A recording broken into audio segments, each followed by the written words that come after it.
Guys, GabesAbay back at it with another video. Today we're answering questions about tilting. What is it? What are the symptoms? What's the psychology behind the people who tilt? And what can you do to avoid tilting yourself? Okay, so what is tilting? Tilting is actually a term that's been around for some time. The phrase to be tilted or on tilt found its origin during the heyday of pinball machines, where people would get frustrated and lift or shake the machine, where then a tilt warning would occur, causing the ball flippers to freeze. The phrase would then later be adopted by poker players, where a player would lose multiple rounds, make rookie mistakes because they're frustrated from losing, and be on tilt. This especially applies for situations like the tilted player having a good hand and still losing. From then on, it became associated with gamers, specifically gamer rage videos, where they would lean or tilt over their keyboard.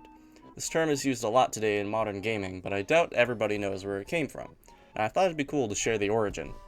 Okay, so what's the psychology behind tilting and the symptoms? My question has always been, why do so many people tilt? And upon studying, I found the answer to be really simple, and this is the actual answer I found. And it's because most people just link their ego to their in-game performance, which makes it super impactful when they lose just due to the fact that humans have a negativity bias. The negativity bias, to put it simply, is just your brain focuses more on negative things than the positive things, so you notice more when you lose than when you win. Competitive online games are also super hyper-stimulative to the brain, and that releases a lot of cortisol and adrenaline throughout your whole game session. Now this in and of itself is not a bad thing, as having that cortisol in your system and winning can make the win feel better. However, if someone has been on a consistent losing streak, the wins just don't hit as hard on a psychological level when someone is in that adrenaline-fueled state of mind.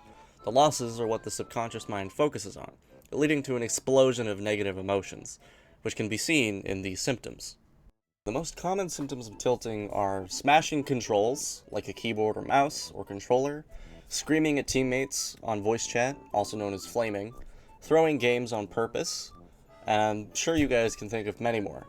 And I'm also sure that you guys have all had at least one encounter with a tilted player. And if you're like me, you've asked the question, what do you gain from acting like this? Like, really? And the answer is self-preservation. Most people have an ego, and that's just a fact. And when that ego is challenged, through failure or someone being superior, the brain doesn't want to accept that it was or is inferior. So it makes people do things that are devoid of all logic just in order to preserve that sense of competence and ego. Most people can't handle loss. Let's say you're playing a game of Overwatch, just because that's what I play, and your tank is getting absolutely wrecked. If they are a player that is easily tilted, they may throw the game. They don't do this just for funsies as a way to mess up your team. Rather, they do it to regain agency and control over their outcome. At least that's what psychology tells us. They want you to believe, I didn't lose because I'm bad. I lost because I chose to lose, so this game doesn't count. Meh. I have encountered this so many times in my years playing online games, and I've always thought, like, what the fuck do you get out of this? You can't be having fun right now. Now I know it's not for fun, it's because their brain can't take it. Their egos are weak, and they work overtime in order to protect themselves. Next, I'll be sharing my tip on how to never tilt in-game. It's a little silly, but it's also really effective. Alright, you guys ready for my super ultra mega tip for mental calm? Here it is. I imagine every teammate I'm going to have in-game is actually just a minion from Despicable Me. I expect every teammate I have is going to be a complete monkey before the match even starts. I always plan for the outcome of me having to do the heavy lifting, which does put all the blame on me as well as the responsibility for losing the game. But in my head, if I didn't carry my team to victory, then I just didn't deserve to win. And I know that that's completely illogical, but neither is raging at something that is completely digital and has no real-world meaning.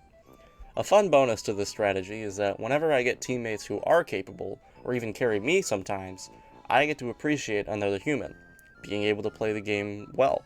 And it makes the experience of playing Overwatch, and really every other online game, exponentially more enjoyable. If you guys have ever run into an incredibly tilted person in-game and you have fun stories to share, please leave them in the comments. If you also have any secrets to staying away from tilting, feel free to leave that in the comments also. I love reading them, they're such a big dopamine hit, and I love you guys, and I'll see you in the next video.